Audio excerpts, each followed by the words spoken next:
when I look back now at my utter lack of vulnerability in my 20s, it's shocking to me in a way. It's not shocking because it's almost expected, but life is so much better now. I can sit here with you and I feel like, and this book is a reflection of that, and be just much more myself. One of the things that you say really early on as well is that our dating patterns are often a way to salve us from sitting and feeling our emotions. You know, we something uncomfortable arises inside of us, and then we clamor after a partner that isn't good for us, or we rush into a relationship that's going to be bad for us, or we pull away from somebody that makes us feel like, oh, maybe I am worth something. You know, so much of what we do with other people is the tip of the spear of what's happening internally, and we use that as to ourselves away from that. So much, yeah, I relate to that so much. When we do that, we're ourselves, because we end up hurting ourselves a lot, because we go through a lot of, you end up going through a lot of heartbreak yourself, and you can go through heartbreak by being left, and you can also create heartbreak for yourself by leaving. And so I did a lot of that, and you hurt other people, I hurt other people, and, I'm not proud of those moments. And confused people are really dangerous. They hurt a lot of people who don't know what they want, people who haven't figured out their own stuff. They can be very damaging people. And, I there were so much of what I was dealing with, I owed to being incapable of just sitting with my feelings, being incapable of even really being able to truly access my feelings. Like I didn't, it took therapy, I think, really, for me to get to a point where I could name what I was even feeling half the time, because I couldn't even name it. I would go through tremendous guilt for having broken up with somebody. That would kill me. I would just, day after day, it would eat away at me. And it's so much so that I'd be like, I never want to do this again. Like, I never want to get involved with someone again, because I can't take hurting someone. And I remember a therapist once saying to me, the guilt that you feel, it's not that you don't feel guilty, but the guilt is an easier emotion than the real emotion you feel. And I was like, what's the real emotion I feel? And he was like, well, a big part of what you feel is disappointment, that, there's something you want to find and you're struggling to find it. And you're disappointed, you feel like, and disappointment's a really hard emotion, right? When you feel like there's something you deeply want and you don't necessarily know how to find it, or you don't know why you don't seem to be satisfied or why you don't seem to be happy.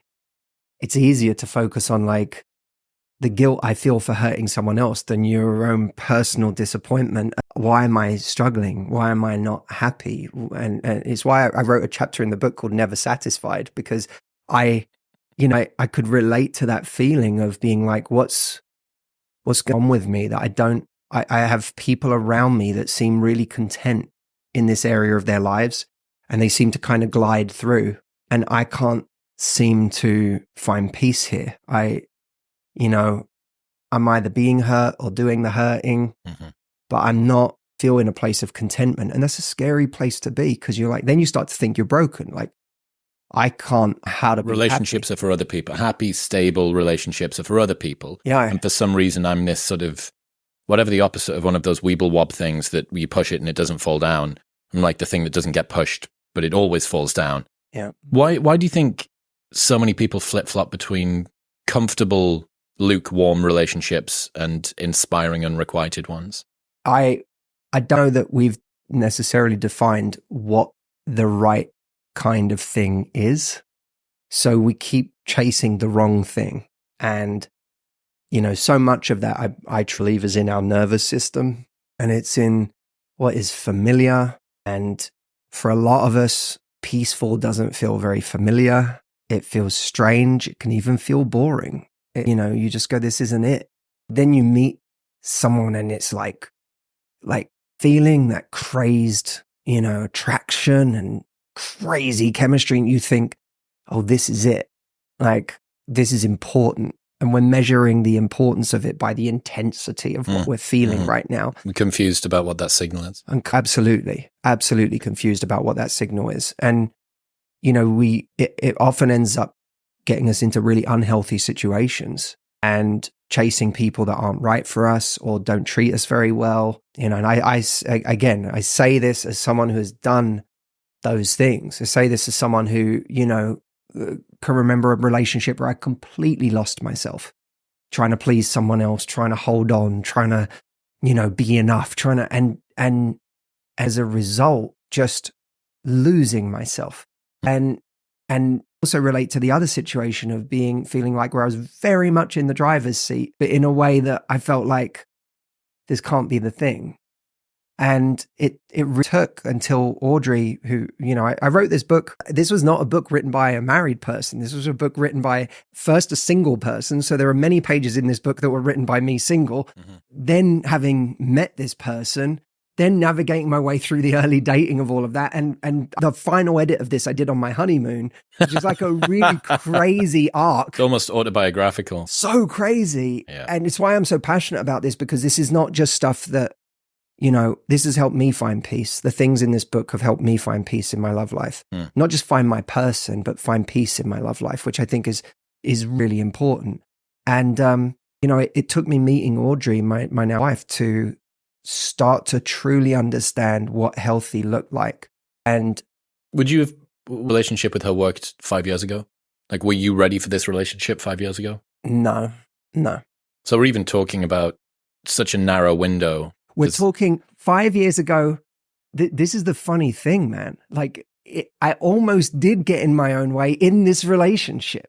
Like, she helped me get out of my own way, but I almost did. Like, I almost blew it. Because it just, for me, I couldn't see how valuable it was in the first place, because I wasn't even open to that in that way. I was like, there was just a part of me that did not let her in. I was not very vulnerable.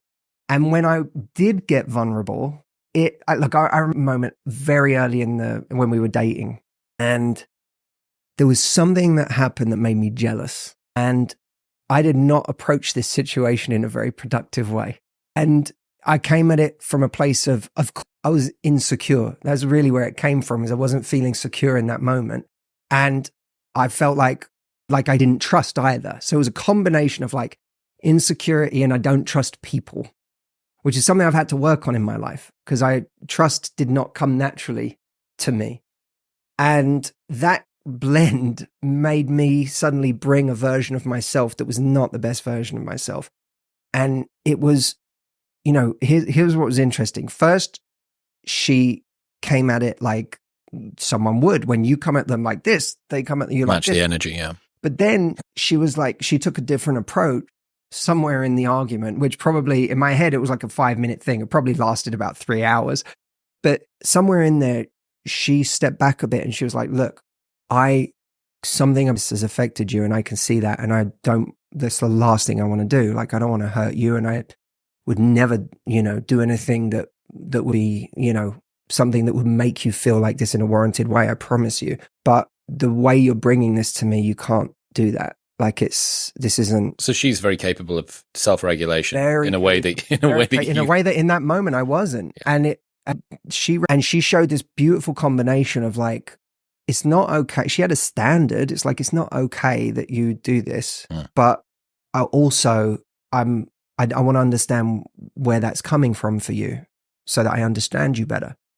And this, I want to say this because I think this is going to be valuable to a lot of guys out there. Because when I then got more vulnerable and I told her what I was feeling behind that, I then instantly got cold after I'd said it. Like, I was vulnerable with her about like, well, this is what it really made me feel. Like, now I wasn't in anger mode, or I wasn't in like passive aggression mode. Now I was in like, here's why I really got scared in that moment. And after I'd revealed why I really got scared in that moment, or what it brought up for me, then there was a second wave of fear, because I was the association that now that you know that, you're not going to see me the same way anymore. Like, I could live with you seeing me as passive aggressive or distant, or like I forget, aloof or whatever. Like, I can't be bothered with this. I could live with that, but now that you see this side of me, you're not going to be attracted to me. And I had a reference point for that because in a previous relationship, I had actually shared something that made me insecure with someone.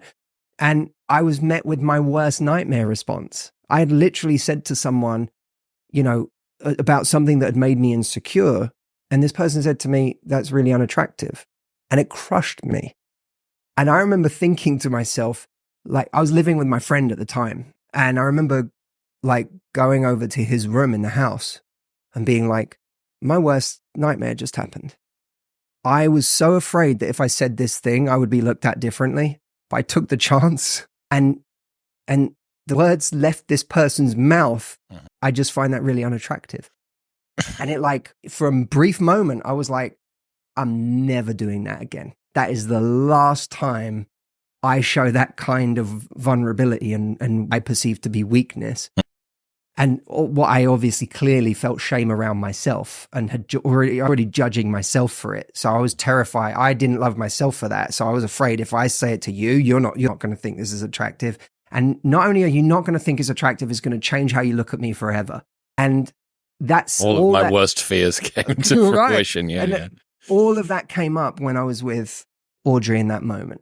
And she did the same thing she has done our entire relationship, which is I said to her, she was like, why are you being cold? Like, she was like, what? Now why have you gone cold? Like, what's going on now? You know, like, and I'm like, and she had to drag it out of me that the reason I'm now cold is because I now am scared that now that I've said that, correct, you're going to look at me differently. Yeah. And now I'm being distant as a result and putting my guard up. And she was like, you, like this just, for me, getting to know you better is always so enjoyable for me. I love getting to know you better. And I feel like I know you more now. And it doesn't change me seeing you in all of the ways I already see you.